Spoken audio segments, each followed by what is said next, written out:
Alright guys, time for some Sega Megadrive Classics. We're going to be checking out some Sonic hacks.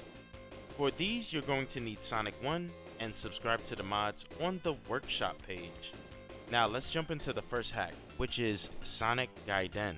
Now Sonic Gaiden is popularly known for being the first Sonic hack that had more than one playable character to choose from. You can choose to play as either Sonic the Hedgehog or Mighty the Armadillo. The stage layout for both of these characters are exactly the same, and so is their gameplay, so choosing between the two are simply for the visuals. Sonic's color palette in this game is one of my favorites. It blends so well with the color in the stages of this hack. The level design is okay, but it isn't as enjoyable as the original Sonic 1. At least not in the first two zones, which is all that I have played in this hack. I have never actually beaten this game, so I can't say if it's fully complete, but judging by the comments from others, it seems that the hack is incomplete. So it's definitely more difficult than Sonic 1, but nothing that would discourage an average fan of these type of hacks.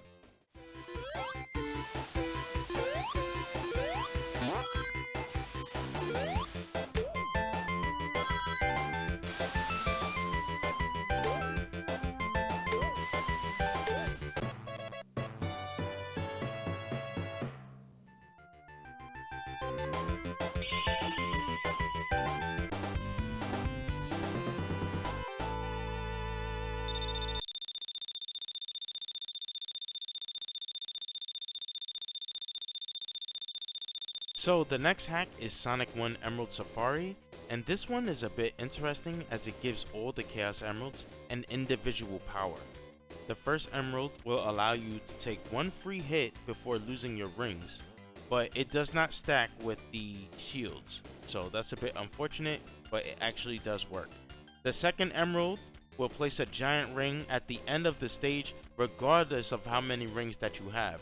This one I thought was really good, and it makes it so much easier to collect all the emeralds in general.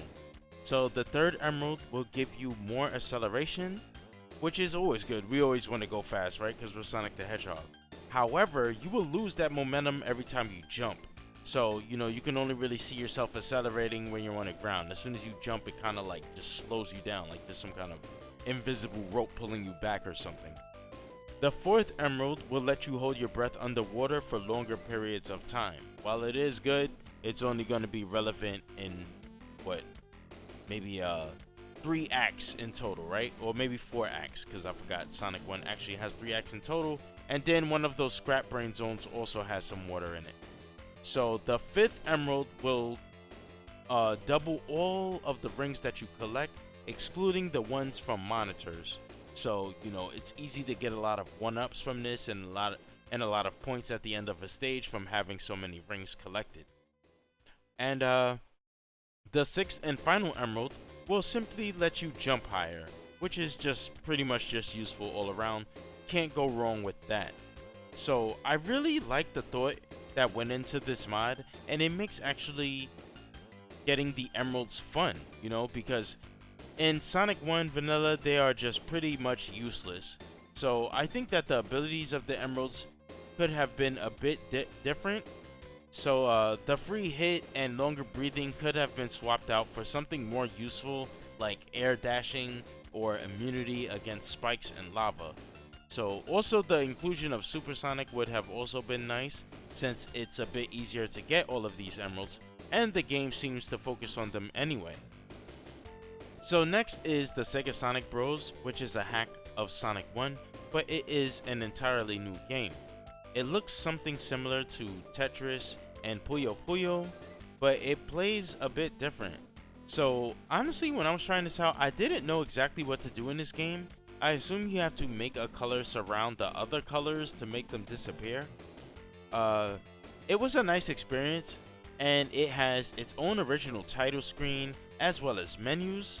So I'm not exactly sure the origin of this game, if it's just an existing game that somebody ported over using Sonic 1, or if it's a hack that just creates an entirely new game. But it seems really polished, and it works really well. The only exception being that if you lose in this game, it will actually freeze. So every time you lose, you have to reset the console. And that's pretty much the only error that I've found with this game. So Sega Sonic Bros, I think that this is a really nice hack, and if you're into games like Tetris and Puyo Puyo, you should give this one a try. So that is going to do it for me. Those are some hacks from the workshop on the Sega Megadrive Classics, and all of these hacks are accessible simply by owning a copy of Sonic 1 on Steam. Thank you all for watching, rating, and subbing as usual. I will see you all soon. Take care.